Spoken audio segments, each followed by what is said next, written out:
Summary of Chapter 4 of Conversations with God. You have the power right now to change the world, to end hunger, to cure diseases, to create a better reality.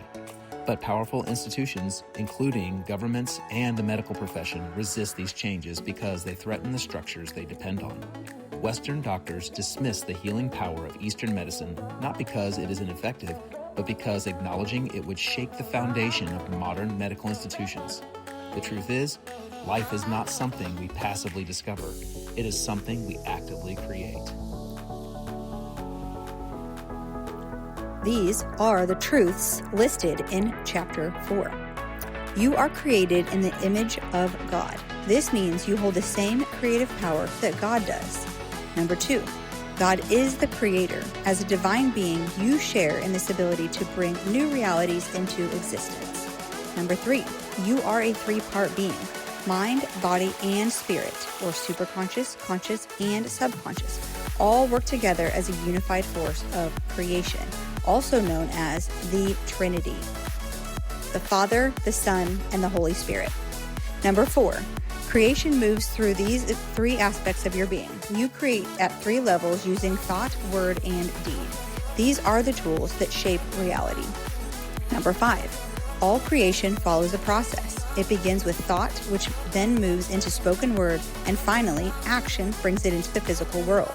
Ask and you shall receive, speak and it shall be done, and the word was made flesh and dwelt among us. Number 6, what you think but never speak exists at one level. What you think and speak moves to another. What you think, speak, and act upon becomes fully real in your life. Number 7, belief is the key to creation. You cannot create what you do not truly believe. Faith is not mere hope, it is an unshakable knowing. By your faith shall ye be healed. True creation requires absolute certainty. Number 8, gratitude before receiving is the highest form of faith. Masters of creation do not wait to be thankful. They express gratitude in advance, knowing their desires are already fulfilled. Number 9, own everything you create.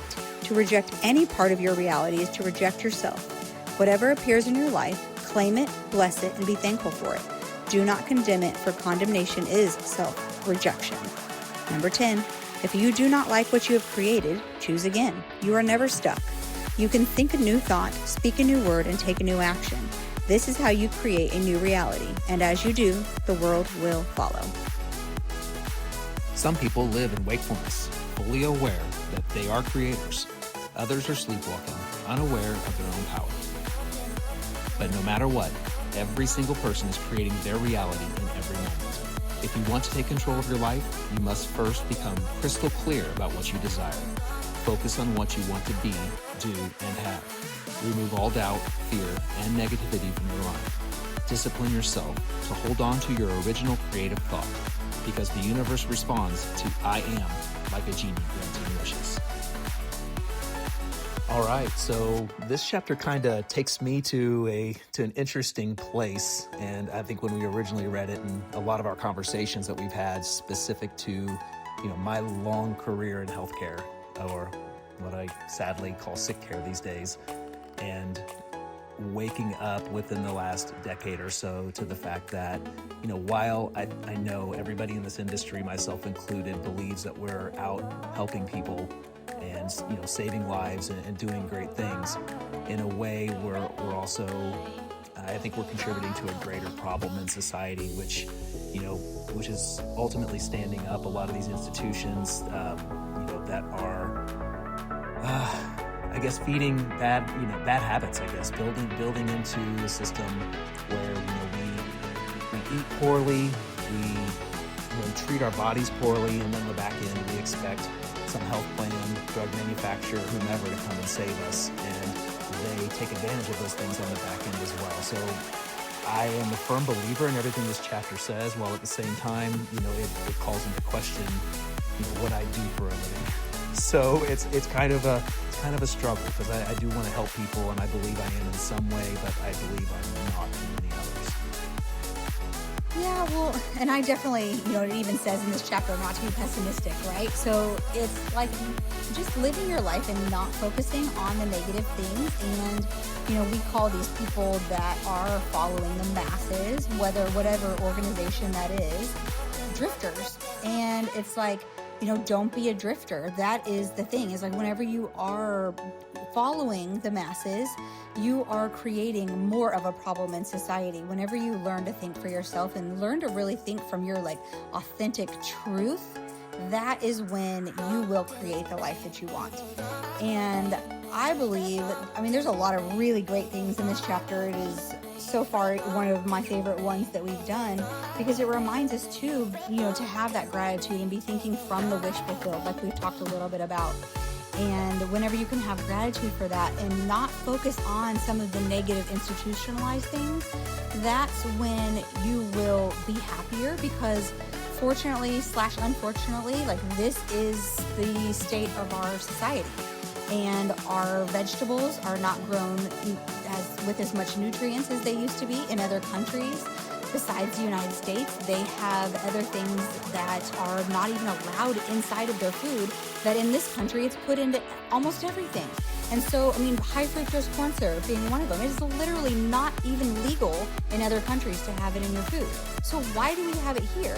And why are we putting so many pesticides on our vegetables, and all the soil is absorbing all of that? So is anything in this country truly organic? Absolutely.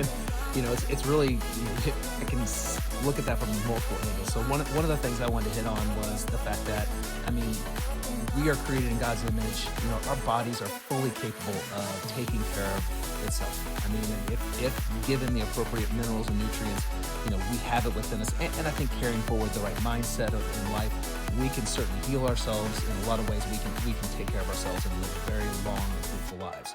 Now, coming to the, what you had just said too, around what's in the ingredients in our food, you look at a lot of these things, you're like high fructose corn syrup, just another name for sugar, if you really think about it. So, is it ultimately just a means of diluting what is being put into our foods in a way to get more of the ingredients that are profitable to these organizations, but without telling us there's more sugar in our foods, and we don't do a good job growing up in schools, teaching our kids about reading labels and understanding. And unfortunately, really shouldn't have to.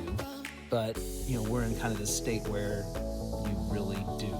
That I think we've seen videos and read articles of people in other countries, that have left for a period of time, and they've seen themselves recover in a lot of ways from diseases, and autoimmune especially, those types of things that are just impacting them to such an extent. So yeah, I jump all over that from a multitude of perspectives. Yeah, so just kind of to end that reflection, I would say don't be a drifter. Think for yourself. Think from your truth. You have your own intuition that you can listen to, and you don't really need to follow the masses. And, even this stuff that we're talking about today is filter out the pessimistic, negative aspects of this as well. Don't focus on the negative of this country. Focus on the positive and do what you possibly can. Eat the organic foods that are as much organic as they could possibly be. And yeah, don't be a drifter. I would add to that, seek to understand. That's something that I have a lot of questions about a lot of things, and I think, we tend to call those conspiracy theorists, but I think it's just questions, and just ask questions, seek to understand what's out there, educate yourself as best you can, and, everybody's going to have an opinion, but it doesn't have to be yours. You just take from it what you can, understand that people have the information that's at their disposal, and, just do with it what you can.